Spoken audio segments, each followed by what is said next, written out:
kalis. So, comment ka dyan mga kalis. And ito mga kalis, may share ako sa inyo. Maganda po na observation ko.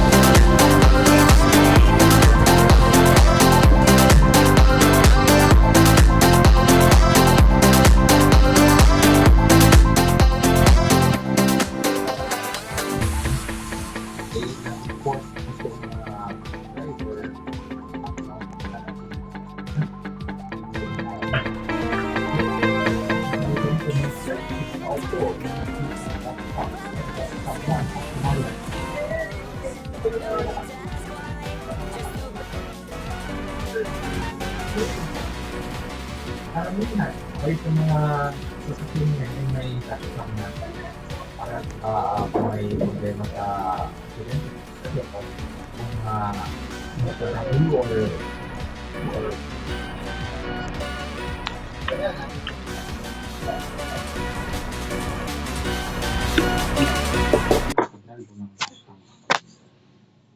imagine na high profile ka na tao tapos wala kang dash. Come on! Diba? Or sinadya ba talaga natanggalin? Diba? So, sabi pa dito mga kaloys, sakto pagdaan nung nahabit ng dashcam doon. Pero tingin nga pag-choose, kasi nga hindi nakalagay kung sinong source nyo. Baka kasapit na, uy, dumaan ka na siya para at least may pweba tayo, nandun talaga siya, at then talaga siya gano'n. Imagine mga kaloys, sa dami na pwede kung ang plano lang talaga niya ay matikok. Bakit doon sila parati yung bumabalik sa area na yun? Special ba talaga yung area na yun? Diba? Eh kahit doon sa unahan, medyo mataas pa yung or makaplanahan yun na sinibig ko kayo nilagay sa baba. Para medyo talaga. Pero yun na, until now, hindi pa nila sinasabi kung nagtugma yung time ng pag namatay siya, di ba kapag nasipin yung nalaman na yan, this time, yan nasimula yung namatay na siya. At that time, di ba? Sa US, ganun din. Bakit natin lang, hindi nila ma-determine kung magkatugma ba yung pagkamatay at saka yung narration ng driver. Di ba yun yung tinatanong natin. Tapos sabi pa dito mga kalays, sasakyan ni Cabral, walang dashcam. Yun nga eh. Tapos, aming mga otoridad lang nakakita sa bangkay. Ibang bahay ng mga kalays. So, how come? Ay mga kalays, sabi ng Cabral, madulat daw. So, di ba normally pag ang tao madulat, sigaw yan. Yung marinig ng mga tao, yun masasabi na dulat talaga kahit sumigaw eh. Pwede rin tinulak, sumigaw. Pero wala eh, tahimik. So pwede nag-picture lang doon, umalis, kaya tahimik. Di ba? Kaya siguro yung ibang naghanap ng ay, wala akong nakita na may kotse pero walang babae. Kapag yung mga driver at asawa, wala kang makitang emotion. Diba? Yung talagang kung totoo yung nangyari na wala siya, ay iba talaga yung itsura ng mga mukha siguro. So yun nga, nagtutula tayo. Yung driver kalmado nung gabi ng pangyayari. Tapos, ito pa, may excel na pa na ayaw ito autopsy. Mamaya umayag na. Yan nga.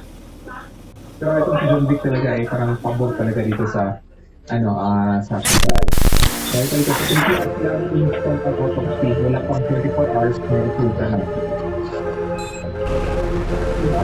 Kaya nilaman na yung mga clues na napaka-importante ito mga kasi hindi yung mga diba? May position pa yung bandi para malaman kung ano pala resulta o may tulak. Diba kung yung tulak, diba kung yung tulak ka may tulak, yung tulak.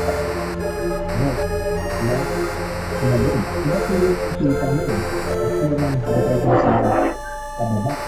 Iba yung magiging yung mga na ginagawa natin sa yung documented yung video kung paano yung ministry talaga. Wow,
ma-review kaya yung mga pinaralan before na TV lang.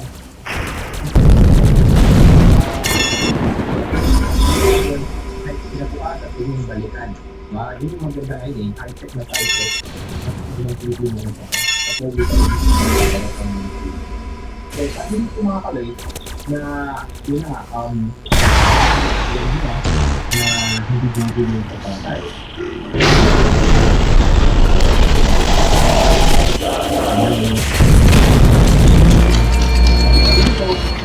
Yun na yung video niya.